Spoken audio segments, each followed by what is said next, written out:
Thursday. All right, so we have chapter 7. We're talking about diuretics, okay?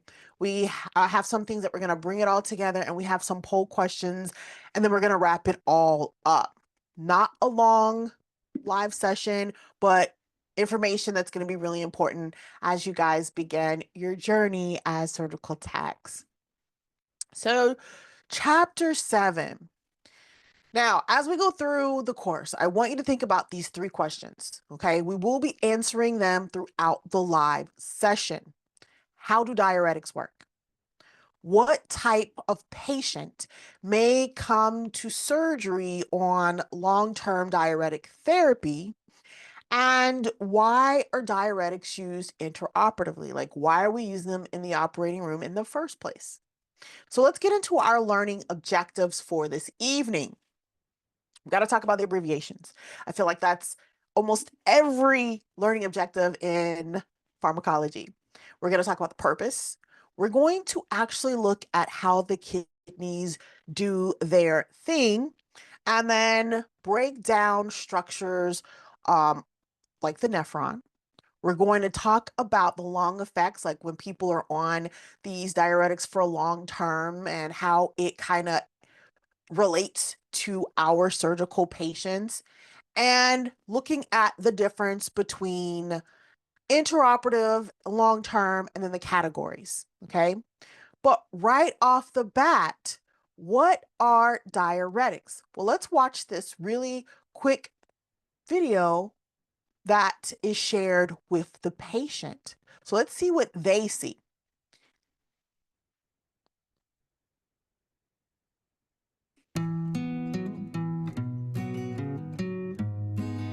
What are diuretics?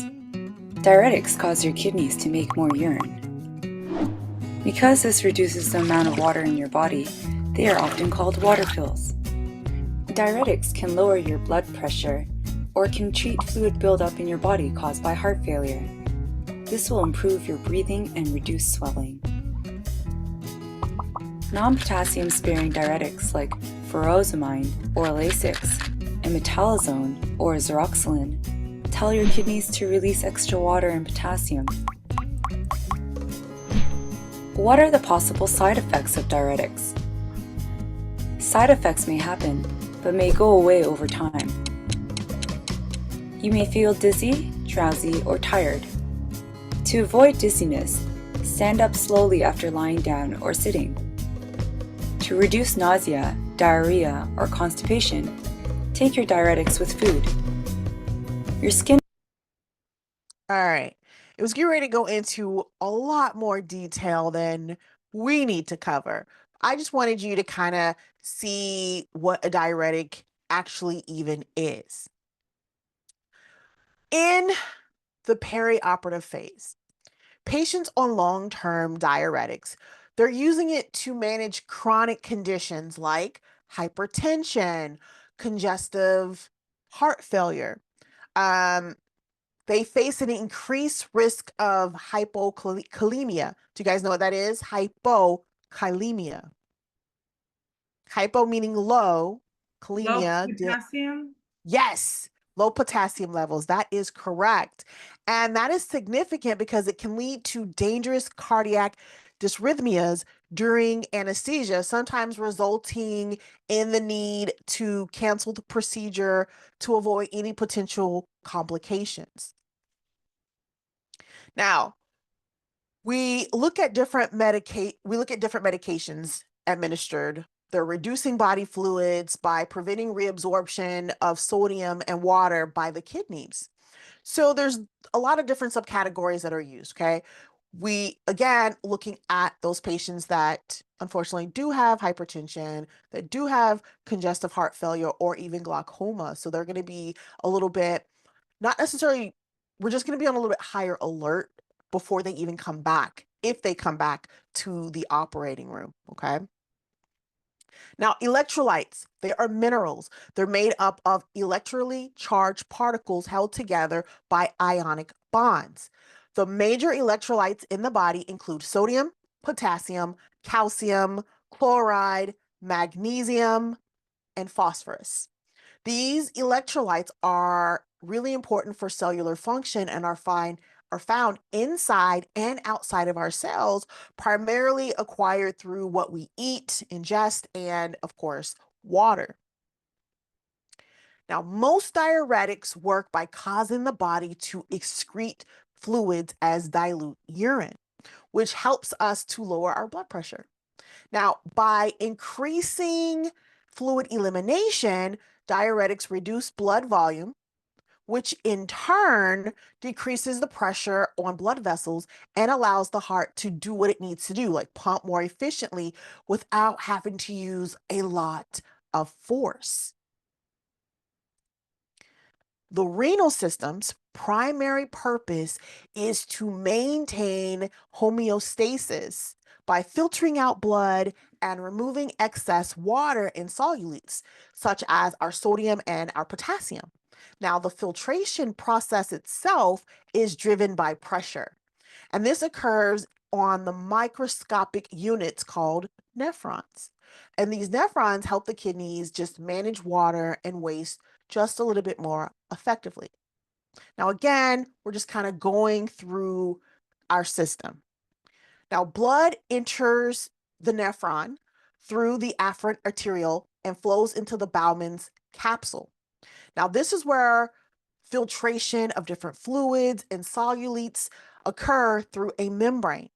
After filtration, the filtered blood returns to circulation through, the efferent arteriole, while the remaining fluid that's kind of in there or filtrate goes through a process called tubular reabsorption. Make sure you understand this.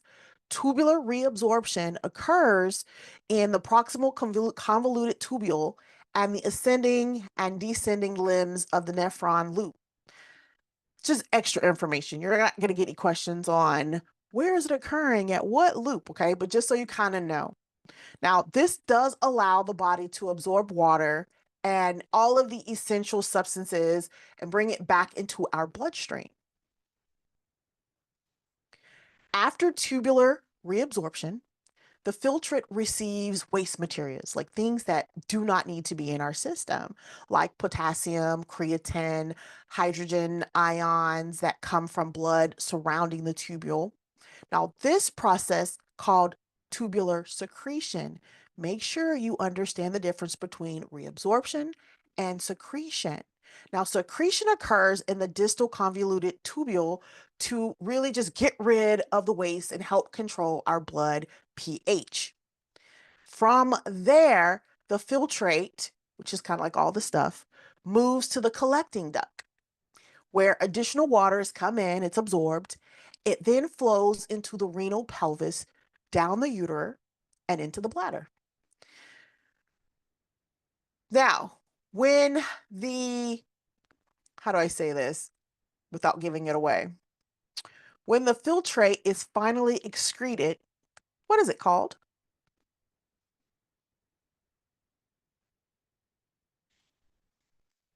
What do we excrete? What comes out from all of that stuff? Waste, urine. Yes, you may see a question on your quiz that asks different concepts on basically what urine is. Okay, so we're talking about our bladder and our kidneys, but you're on the right path because it's still coming out, but we're talking about urine. Now, we look at the nephron. Key anatomic structure. It includes the afferent arteriole, the Bowman's capsule, the glomerulus, and the efferent arteriole. There are additional nephron structures, and so I kind of put up the image for you to see. We have the proximal convoluted tubule. We have the loop of nephron. Okay, so you have your loops with descending and ascending. So you have your descending here, your ascending there. And this is just kind of an image of the structure. Okay, nothing too crazy, but just so you kind of see how it all flows. A key electrolyte, which is potassium, can be seriously depleted in patients taking certain diuretics, leading to low potassium levels or high potassium levels. Both conditions can cause arrhythmias, which is just an abnormal heart rhythm. Now, diuretics are commonly used to treat various conditions, okay? Patients with significant hypokalemia may need IV potassium before non-emergent surgeries just to correct that imbalance and reduce the risk of them having an arrhythmia. Now, potassium infusion should be administered slowly. This is not something that's going to be a bolus. Now, remember, a bolus is when we hook the patient up to an IV and open it all the way and let it kind of infuse into the body as fast as possible. Okay. We cannot do that with potassium because rapid administration can cause serious complications. Long term diuretic therapy is most common in our elderly patients with conditions like hypertension or heart and liver failure, where managing system fluid balance is important, especially if they have a lot of fluid on different organs.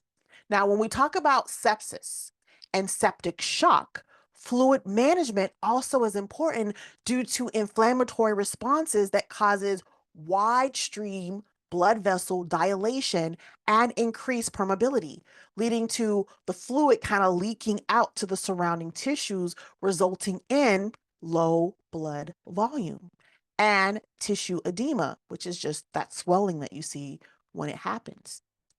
Now, why does it matter for us in the operating room? Well, excess fluid from sepsis can impair organ function, particularly in the lungs and kidneys, by increasing pressure and decreasing oxygenation. So, fluids like crystalloids are given to restore blood volume. But you'll notice that your anesthesia, if they're getting it, is going to be monitoring it very closely to avoid the patient being overloaded. In cases of, let's say, severe fluid buildup, diuretics are continuous renal replacement therapy, and that's what CRRT stands for. And that can kind of help them with any swelling that they may have. And it also improves visibility and tissue handling when we're in surgery. Because remember, if the surgeon can't see what they're doing, they're going to have a hard time in those surgical procedures. Now, diuretics cause the body to excrete large amounts of dilute urine, which can also lead to the excretion of potassium or K+. When potassium levels drop, a condition known again as hypokalemia happens. It can result in cardiac irritability, increasing the risk of cardiac dysrhythmias. Now, under anesthesia, this risk is extremely heightened because it can lead to cardiac arrest. I don't know if I shared with you, I was doing I want to say, what kind of case was it? I want to say it was a thoracic case. And me and the surgeon and the resident, we were doing our thing. And all of a sudden, anesthesia was like, whatever you're doing, I need you guys to hurry up because we just lost heart rhythms. And as calm as I'm saying it to you, that is as calm as the anesthesiologist said it. And we were like, wait, what? Like because they were so calm, it didn't hit us. And then we were like, oh, okay, we've got to hurry up and keep it moving. Now, keep in mind, the book tells us that the normal potassium level in the blood is between 3.5 to 5.0 MEQs per liter. Okay. Hypokalemia can make the heart more susceptible to abnormal rhythms, making the fact that we have to really monitor the potassium levels even that much more, particularly when our patients are coming into surgery. Now, most anesthesiologists aren't that calm. I just want you to know that. So a lot of times you're going to know way before, like they'll be moving around, they'll be doing different stuff. And eventually the surgeon will be asking, hey, is everything okay, doc? And then we'll know. Okay. That was just a weird situation. Now, patients with chronic diseases like CHF, which is congestive heart failure, hypertension, or those undergoing procedures such as hip fractures or vascular surgeries are often treated with long-term diuretics. Now, congestive heart failure patients typically rely on diuretics due to managing fluid retention. Patients with hip fractures or undergoing vascular procedures may also be prescribed diuretics just to help manage fluid balance so their recovery is just that much smoother. Our elderly patients or our geriatric patients, especially those on systematic fluid management conditions, are most frequently on long-term diuretic therapy due to the ongoing need to control fluid buildup and manage chronic health conditions. So let's get into a scenario. Okay, assume that a patient fell and broke a hip. The surgeon is like, we're going to schedule this case, and everything is ready. Why might the surgical tech be advised not to open a sterile field? Now, keep in mind, there are a couple procedures that we're going to be careful on, and a hip fracture is one.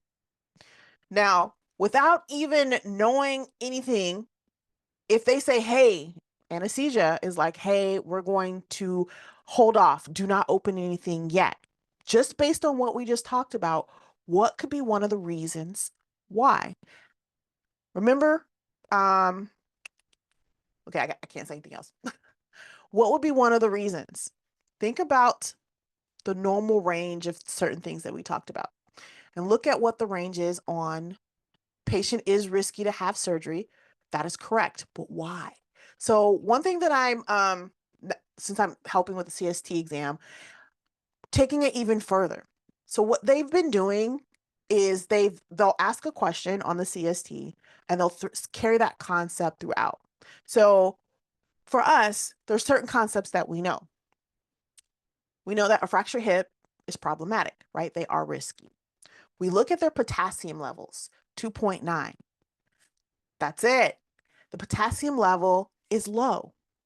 Normal range is 3.5 to 5.0. So 2.9 is going to have anesthesia sit back and go, wait a minute, we need to step back a little bit and bring them back to some homeostasis before we can bring the patient back. Now, keep in mind, a hip fracture is still an emergent case, so they're going to be working diligently to get the patient taken care of.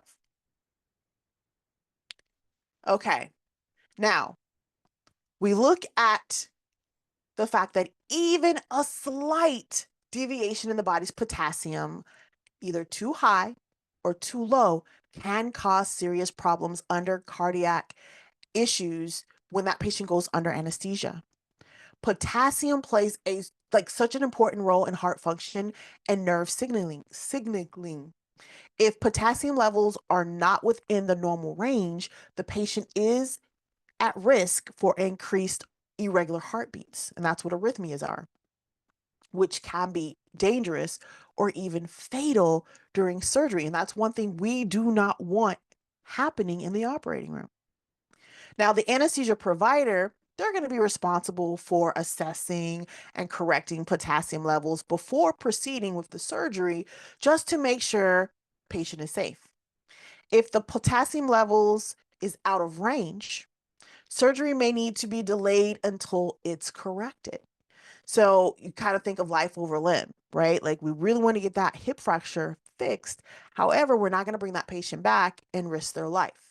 Okay. Does that make sense before we move on? All right.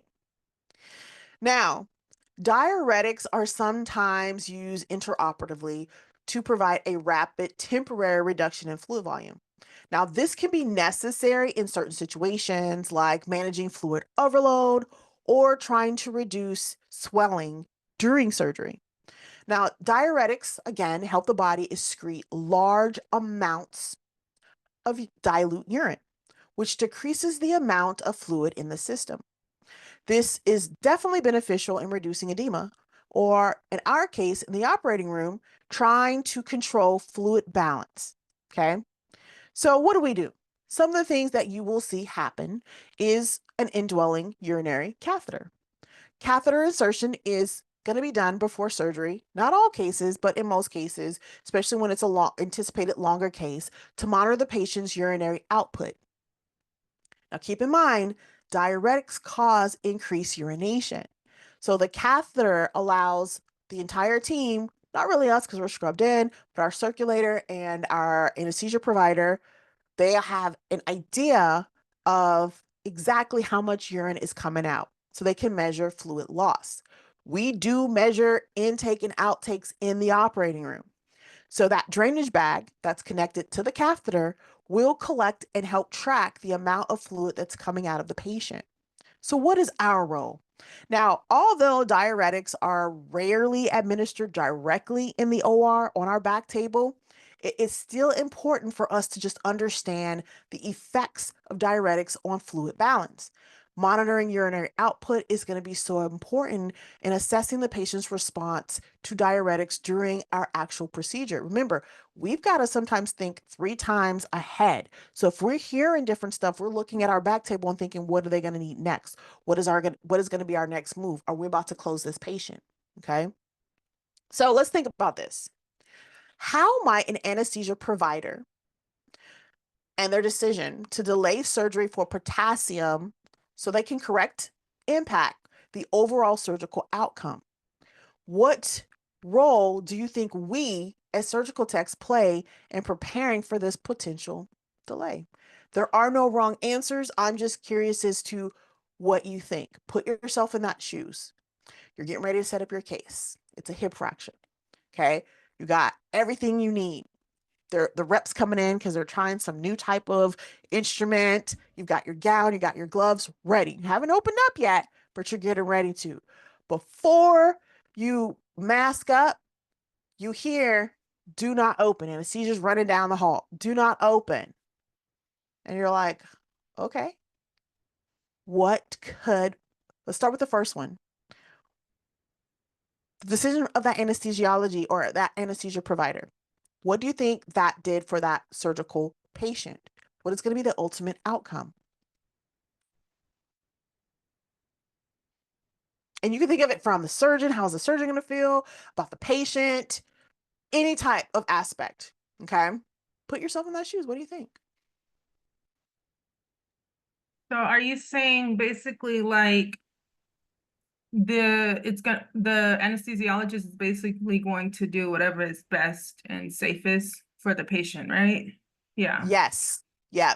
And it does not matter because I will tell you, orthopods, they are not heart surgeons at all. So the orthopod may feel a certain kind of way.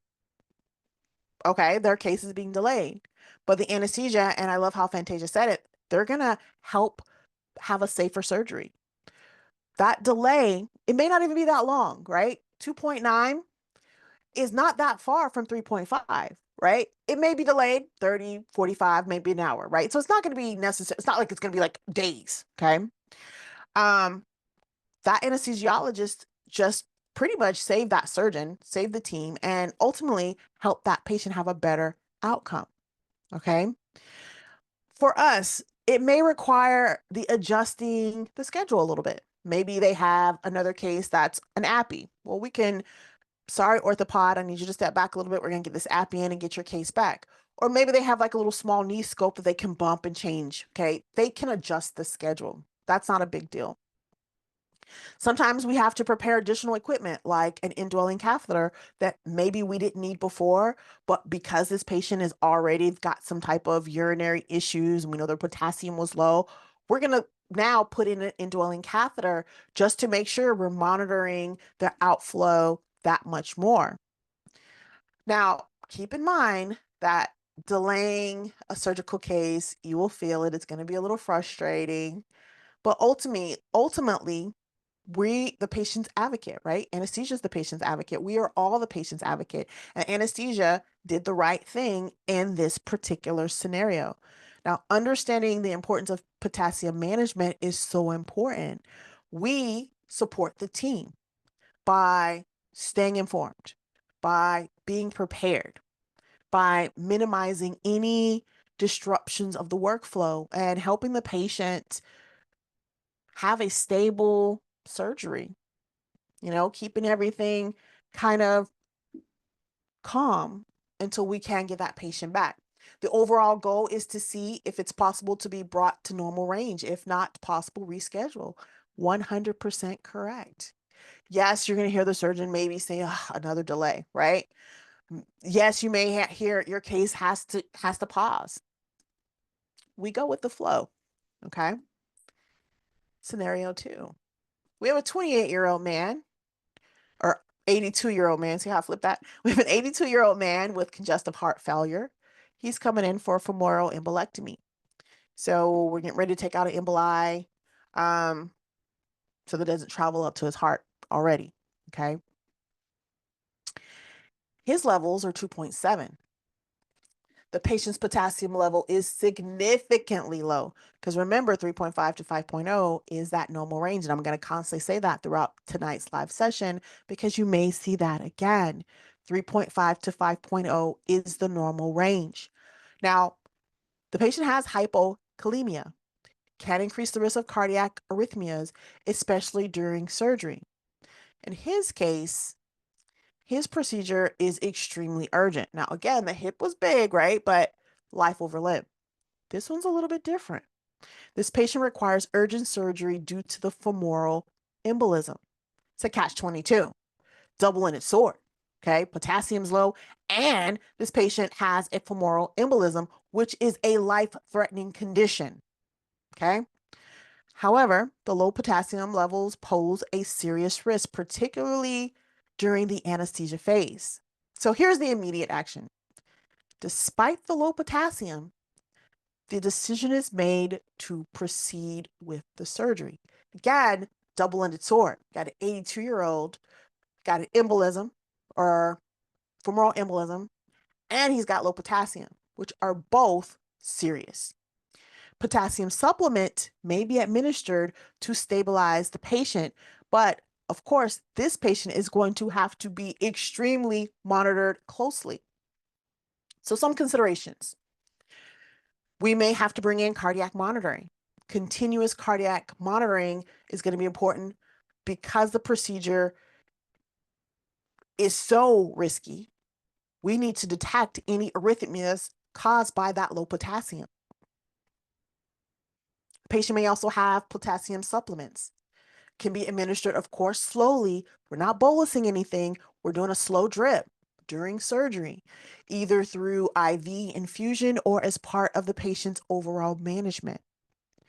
The surgical team, we are going to be scrubbed in. So we're going to be looking at cues. We're going to be looking at cues of our nurse. We're going to be kind of paying attention to our anesthesiologist, or I say anesthesiologist, but our anesthesia provider, because you may have a CRNA. Now, they're going to be looking at fluid balance during the procedure, as both congestive heart failure and diuretics, commonly used for CHF, can complicate fluid management. So we've got to be prepared, and I wanted to kind of show you what's going on. This is an image, okay? We've got to, and I should have said disclaimer, but you guys are going to be in the operating room, so hold on, let me do it the right way. Give me a second. Disclaimer with the next picture. Okay, you guys got it? All right. So we've got to be prepared to adjust fluid and potassium levels as needed and respond rapidly to any signs of arrhythmias during the procedure. Again, we're watching cues because we're scrubbed in. We're knee deep in the patient's body. Okay. We're going to be, as STs, we're going to be assisting with coordination. Sometimes we have to do a line on the field. I have done lines on the field where we get a huge bore and we give them regular fluid, not potassium, no bolus, but additional fluids to kind of help supplement. Communication between us, the providers that's in the room, whether it's a fellow, a resident, of course, our attending, which is our surgeon, our nurse, our circulator. Communication is going to be extremely important because we want to make sure that steps are taken to minimize the risk associated with low potassium and the urgent nature of the procedure. Now, here's a question for us to think about. How should we prioritize our responsibilities in this emergency situation? Now, keep in mind that we are proceeding with the case. We already know in the back of our mind, this patient has a low potassium level. It's 2.7. The range is 3.5 to what? 3.5 to what? You guys can type it in. Yes, 3.5 to 5.0. Okay. We think about steps that are going to be taken to ensure the safety of the patient during the surgery. Now, this one's a little bit tricky. Because again, this is a double-edged sword. Patient has CHF, trying to get rid of whatever's going on inside. And we're trying to bring them back to some homeostasis and get their levels right. Our responsibility is to ensure patient safety. We're just really supporting the team. We're listening for our cues. We're looking at the fluid balance. We are monitoring our irrigation. So when you hear the term irrigation, this is how much we give the patient to irrigate whatever's out. We account for everything we put in, just like the nurse is counting, or anesthesia, depending on who has the Foley bag, is counting what comes out. So at the end of the case, they're going to ask how much fluids were given. Was it a liter? Was it 500 cc's? And at the same time, you're going to be hearing the nurse telling the doctor 500 cc's of urine.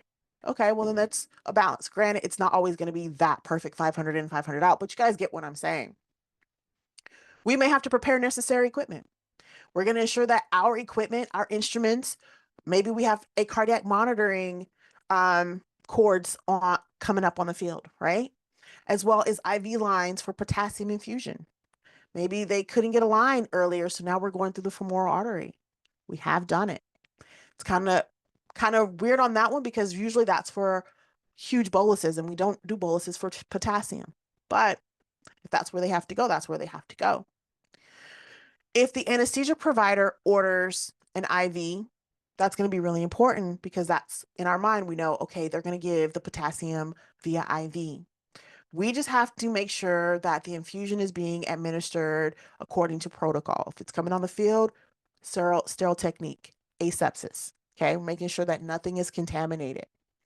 And we're staying vigilant. We're looking at signs of arrhythmias. We're listening to hear, has the anesthesia said anything? What are the anesthesia cues? We're moving fast and with intention. That's correct. Would there be a cardiothoracic surgeon on call if things... So our heart team, and that's a great question. Our heart doctors are on call 24/7. So we can always usually call them, and usually one is close by.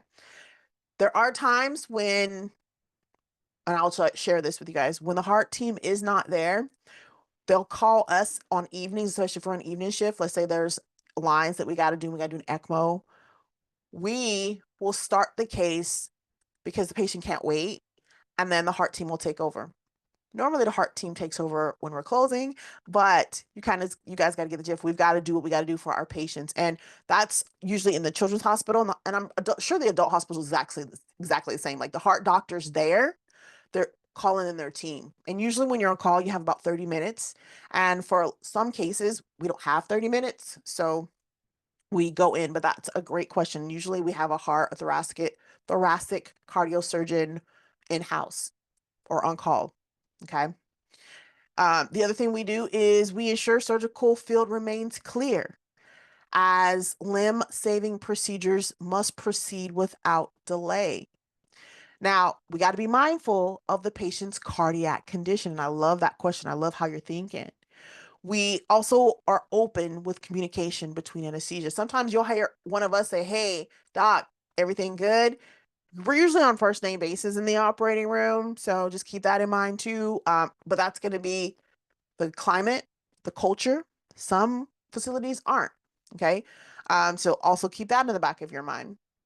And then we need to be able to anticipate the needs of the team and provide support, like managing sterile technique, like I mentioned, being prepared to assist in any non-sterile tasks, preparing potassium. Maybe we are a runner. Maybe we're not scrubbed in and we happen to be coming in for a break. It's not a good time to break, but they can utilize us to help out. The biggest thing is to maintain focus. We're paying attention to the field. We're talking about looking at patient safety. We are helping with managing critical fluid if we're not scrubbed in. We're helping with potassium levels. And we are just there to make sure that the best possible outcome, especially in this high risk, urgent situation. So we have the two scenarios. One, anesthesia said, we can hold off. Two, the case had to go on. That can happen, okay? Now with long-term use, before we go on, does that make sense? You see how we had the two cases while one we could kind of delay a little bit and the other one we had to go. I want to make sure that that is clear. Okay, good. Now, diuretics are commonly used for chronic fluid management like hypertension, CHF, or kidney disease.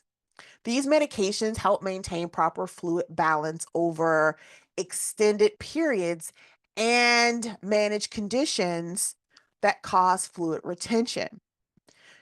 In short term, diuretics are used during surgeries or procedures, because it doesn't necessarily have to be a full surgery, to reduce intraoperative swelling and postoperative swelling.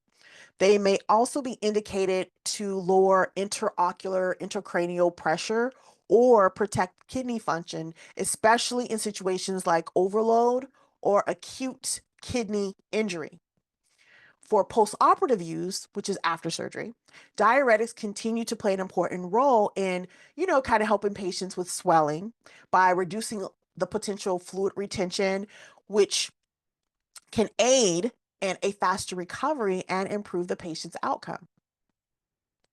I'm going to share this with you all on the archive, like the archive session, so you won't have to kind of look for it, but these are diuretics by classifications, okay? So you have your class, your generic name, and then the trade name that you normally hear.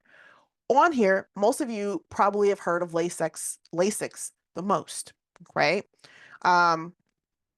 Used to treat conditions that require fluid removal like edema, heart failure, or kidney failure. But there are other ones on here that are pretty good to look at, like the potassium sparing diuretic right here. This one is used for, again, edema, hypertension, especially in patients who need to avoid potassium loss. Like they cannot risk going down because it's going to be detrimental for them to live. Another one I wanted to kind of hit on was this bottom one, osmotic diuretics. This one's highly potent. It works through osmosis to draw the fluid out of the tissue.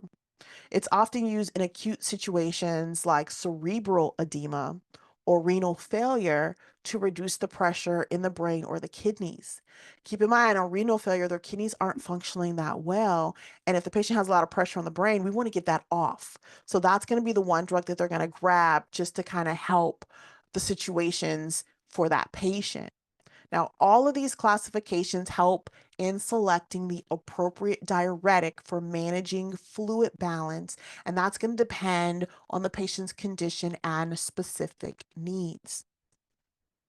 With that, we're getting closer and closer to the end. So our chapters, they're not going to be as long when there's only one chapter, maybe if we have two, but they're going to be compact with information that we're definitely going to need beyond the quiz, beyond the final, just so you will be ready when you guys get into the field, not if, when.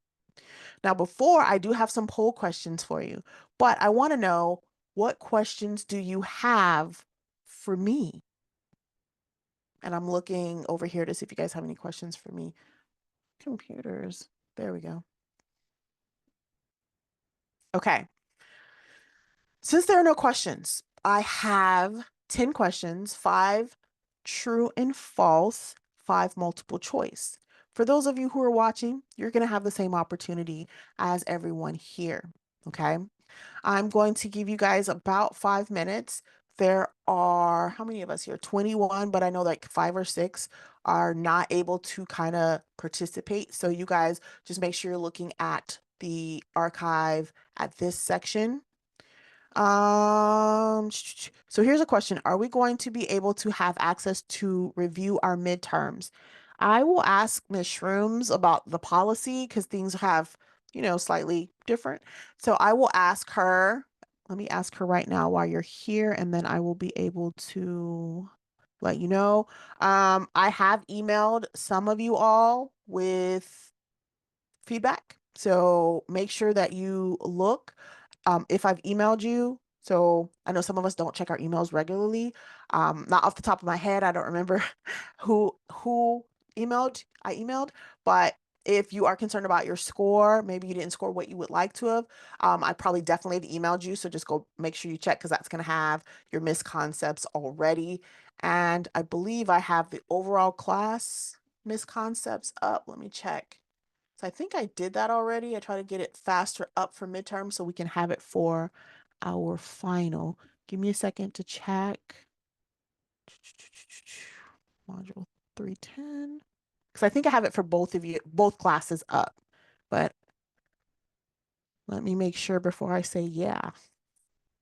Yes, your highly missed concepts are up with like cues to kind of help guide you. Okay. And if you did not score what what you expected, or if it wasn't what you would like, keep in mind I've probably have emailed you. So go back and check your emails and let me know you got them. Okay. All right. So we are already 2 minutes in. Let me switch the slide for those of you who are watching so you get the same opportunity as everyone else. And then I will be back at 5 minutes to wrap everything up.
Thank you, because I was just going, like going. All right. So keep in mind that I would like you guys just to use these questions as accessories as we gear up for our final, which is going to be here before we know it. Okay. So what do we cover in this evening? We looked at terms. We looked at everything that was related to diuretics, but more importantly, how it affects our surgical patients and our role in the operating room. We looked at the potential effects of long-term diuretic therapy that happens sometimes with surgical patients. And we listed, or I showed you guys a categories of diuretics that I'm going to be putting up in the archive section of week 6. For those of you who are watching the playback, how do diuretics impact the body's fluid balance? What factors should be considered when choosing a diuretic for a surgical patient? And in what ways can long-term use of diuretics affect a patient's overall health? Again, I want to give y'all's flowers again. I said that twice, but I want to give you guys your flowers for showing up. And I know this program is not easy, okay? And you're showing up for yourselves, and that is very humbling to see you guys come in, doing the work, and like I don't even have words. I'm very proud of you guys. With that, I do want to thank you all for being here this evening. I want you to have a wonderful rest of your evening, a great rest of your week. Be safe this weekend, and I look forward to seeing everyone who can attend Monday's live session. Good night, everybody.